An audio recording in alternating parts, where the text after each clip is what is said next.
ಸಮಗ್ರ ಕೃಷಿಯ ಸಾಧಕ, ಹಲವಾರು ಪ್ರಶಸ್ತಿಗಳ ಒಡೆಯ, ಪ್ರಗತಿಪರ ರೈತ ಆರ್ಯ ದಯಾನಂದ ಮೂರ್ತಿಯವರು ತನ್ನ ಹುಟ್ಟುಹಬ್ಬವನ್ನು ಯಾವುದೇ ಆಡಂಬರವಿಲ್ಲದೆ ಬಹಳ ಸರಳವಾಗಿ ಇತರರಿಗೆ ಮಾದರಿ ಎಂಬುವಂತೆ ತನ್ನ ತಾಯಿಯ ಜೊತೆಗೂಡಿ ತಮ್ಮ ತೋಟದಲ್ಲಿ ಸಸಿಗಳನ್ನು ನೆಟ್ಟು ನೀರು ಉಣಿಸಿ ಕೈ ಮುಗಿಯುವ ಭೂಮಿ ಪುತ್ರ. ಚಳ್ಳಕೆರೆ ತಾಲೂಕಿನ ದೇವರಮರಕುಂಟೆ ಗ್ರಾಮದ ಹೊರವಲಯದಲ್ಲಿ ತಮ್ಮ 5 ಎಕರೆ ಜಮೀನಿನಲ್ಲಿ ಸಮಗ್ರ ಕೃಷಿ ಮಾಡಿ ಜೀವಿಸುತ್ತಿರುವ ಇತರ ರೈತರಿಗೆ ಮಾದರಿಯಾಗಿದ್ದಾರೆ ನಮ್ಮ ಆರ್ಯ ದಯಾನಂದ ಮೂರ್ತಿಯವರು. ತಮ್ಮ ತೋಟದಲ್ಲಿ ಅಡಿಕೆ, ತೆಂಗು, ಮಾವು, ಸಪೋಟ, ಗೋಡಂಬಿ, ಹುಣಸೆ, ಹಲಸು, ನಿಂಬೆ ಇತರೆ ಎಲ್ಲವನ್ನು ಬೆಳೆದು ಪೋಷಣೆ ಮಾಡಿ ಅವುಗಳಿಂದ ಸಿಗುವ ಹಣ್ಣು ಹಂಪಲುಗಳನ್ನು ತಾವೇ ಕಿತ್ತು ಮಾರುಕಟ್ಟೆಗೆ ತೆಗೆದುಕೊಂಡು ಹೋಗಿ ಮಾರಾಟ ಮಾಡುವ ರೈತನಾಗಿ ಸಮಗ್ರ ಕೃಷಿಯ ಸಾಧಕ ಆರ್ಯ ದಯಾನಂದ ಮೂರ್ತಿ ಎಂದರೆ ತಪ್ಪಾಗಲ್ಲ. ಅಲ್ಲದೆ ತಮ್ಮ ತೋಟದಲ್ಲಿ ಗೊಬ್ಬರಕ್ಕಾಗಿ ಹಸು, ಎಮ್ಮೆ, ಟಗರು, ಕೋಳಿ ಸಾಕಾಣಿಕೆ ಮಾಡಿದ್ದಾರೆ.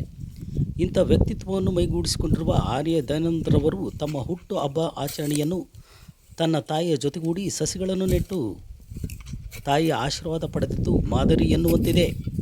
ಇದಲ್ಲದೆ ದಯಾನಂದರವರು ಹುಟ್ಟುಹಬ್ಬದ ವಿಶೇಷವಾಗಿ ವೆಂಕಟೇಶ್ವರ ನಗರದ ಕಿವುಡ ಮತ್ತು ಮೂಗರ ಶಾಲೆಗೆ ಭೇಟಿ ಕೊಟ್ಟು ಮಕ್ಕಳೊಂದಿಗೆ ಹುಟ್ಟುಹಬ್ಬ ಆಚರಣೆ ಮಾಡಿ ಮಕ್ಕಳಿಗೆ ಸಿಹಿ ತಿನಿಸಿ ಸಂಭ್ರಮಿಸಿದ್ದು ವಿಶೇಷ. ದಯಾನಂದರವರ ಪತ್ನಿ ಜೊತೆಗೂಡಿ ಮಕ್ಕಳೊಂದಿಗೆ ಸಂಭ್ರಮಿಸಿ ಸಂತಸ ಹಂಚಿಕೊಂಡರು. ಇನ್ನು ದಯಾನಂದರವರು ಹುಟ್ಟುಹಬ್ಬಕ್ಕೆ ಭಾರತ ರತ್ನ ಸಂವಿಧಾನ ಶಿಲ್ಪಿ ಡಾಕ್ಟರ್ BR ಅಂಬೇಡ್ಕರ್ ಅವರ ಪುತ್ಥಳಿಗೆ ಮಾಲಾರ್ಪಣೆ ಮಾಡಿ ನಮಿಸಿ ಆಶೀರ್ವಾದ ಪಡೆದಿದ್ದು ವಿಶೇಷ. ಇಂಥ ಸರಳಜೀವಿ, ಸ್ನೇಹಜೀವಿ ಆರ್ಯ ದಯಾನಂದ ಮೂರ್ತಿಯವರ ಸಾರ್ಥಕ ಬದುಕಿನ ಜೀವನ ಇತರರಿಗೆ ಮಾದರಿ ಎನ್ನುವಂತಿದೆ.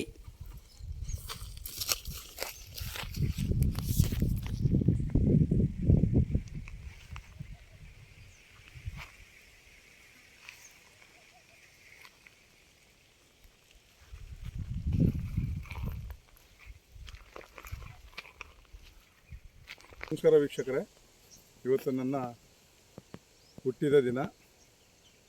ಹುಟ್ಟಿದ ದಿನ ಅಂಗವಾಗಿ ನಾನು ಪ್ರತಿ ವರ್ಷವೂ ಕೂಡ ಈ ಥರ ಮಾವಿನ ಗಿಡ, ನೇರಳೆ ಗಿಡ, ಡ್ರ್ಯಾಗನ್ ಫ್ರೂಟು ಇತ್ಯಾದಿ ಗಿಡಗಳನ್ನು, ತೆಂಗಿನ ಸಸಿ, ಹಲಸಿನ ಗಿಡಗಳು ಈ ರೀತಿ ನಾನು ಮಾಡ್ತಾಯಿದ್ದೀನಿ. ಕಾರಣ ಇಷ್ಟೇ, ನಾವು ಪರಿಸರವನ್ನು ಉಳಿಸ್ಬೇಕು, ಪರಿಸರವನ್ನು ರಕ್ಷಣೆ ಮಾಡಬೇಕು, ಕಾಡನ್ನು ಬೆಳೆಸಬೇಕು, ನಾಡನ್ನು ಉಳಿಸಬೇಕು.